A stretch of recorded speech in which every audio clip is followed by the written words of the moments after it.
Welcome to my channel Daily Bulletin News. Despite promising to keep Sloan's secret, Leo drunkenly shows up on EJ's doorstep ready to tell all. At The Spectator, Eric leaves Jude with Nicole. While he goes to talk to Chad, EJ calls Nicole, who tells him she got her first assignment, a feature series on the unhoused of Salem. EJ doesn't like the idea of her prowling around at night. She assures him she won't be alone when she goes into the field.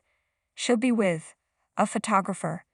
In the Dimmer living room, Kristen submits a proposal for a scholarship in Lee's name. Stefan enters to remind Kristen if she wants to be CEO, Gabi needs to be home first. Kristen wonders how he's going to hold up his end of the deal. Stefan says he has leverage over EJ. He could have prevented Holly's OD, but did nothing to help when he found out about Clyde's drug trade. Stefan's willing to bet that at this stage in EJ's life, he'll put marriage over business and do anything to hold on to Nicole. They can't count on just that though, so they need to target the Dimmer board. At the pub, Roman tells Ava he denied her lease application because she has no income. She tells him to hire her then. She'll whip this place in shape in a heartbeat. Roman gives her 1 week to convince him it's a good idea. Outside the pub, Harris tells Marlena how well things are going for him. She asks if he considers his time at Bayview a success. He's optimistic he's put his past behind him and notes John also asked him if Bayview helped him. Is everything okay? Marlena says it will be. Ava comes out, prompting Marlena to head inside. Ava tells Harris about her new job before they head to the bistro. Sloan joins a drunk Leo at small bar, wondering why he's so miserable. Leo says Dimitri dumped him. It's all her fault because she couldn't keep him out of prison where he fell in love. Now he's alone and destitute. Lamenting his heartache, he gulps a martini. As Rita's about to leave Dimmer, EJ tells her he needs her to stay late but promises it won't be later than 11:30. He instructs her to order his usual dinner. Stuffed shirt or stuffed shells, she says and grumbles back to her desk.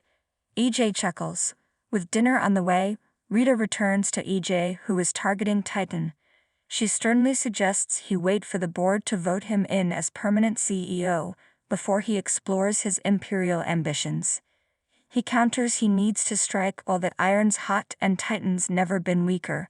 He will bring it to its knees.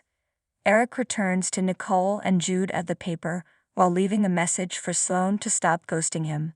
Nicole politely smiles and asks if everything is okay. He insists he's fine, but Nicole knows him better than most people. Eric tells her about his and Sloan's fight and how she never feels good enough for him. Nicole can relate. Eric apologizes, but Nicole assures him she cherished their time together. She doesn't want to look back, but for the sake of their marriages, maybe it's best if they don't work together. At the pub, Marlena waits for John to get done with work. Roman pours her a glass of wine and offers to listen to her troubles. She confides that she's worried about Eric and Sloan, but also John is struggling. Roman says he will keep an eye on Eric for both of them, while she focuses on John. At the mansion, Kristen warns Stefan that she won't be his puppet and allow Gabi to worm her way back into Dimmer. He agrees to tell his wife to stand down, but first, Kristen needs to get her out of prison. Kristen will talk to Ava to see if she knows anything about Lee's murder that she didn't tell the investigators. If she can't prove Gabi's innocence, she'll come up with another angle. She always has a card up her sleeve. At small bar, Sloan hopes Leo hasn't changed his mind about keeping her Jude secret. Leo reassures her and continues to mope about Dimitri. She reminds him it's mutually beneficial to keep their mouths shut about each other's crimes. She slams her wine, offers not quite sincere condolences about Dimitri, and stalks out. Leo orders another martini. At the paper, Eric vows not to let their working relationship affect their marriages. He needs the job. Nicole does too.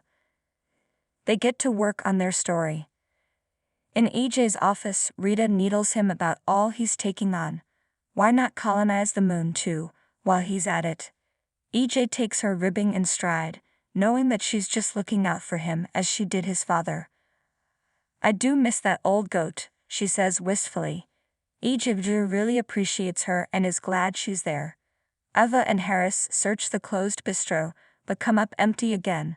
Upon discovering them, Stefan threatens to call the police. Eva stops him, explaining that Clyde instructed her to find his black book. Seeing as how he needs Clyde out of his life, Stefan offers to help. As they search, they find an empty wine bottle with a false bottom. Eva pulls out a rolled-up black notebook. Stay tuned and subscribe the channel.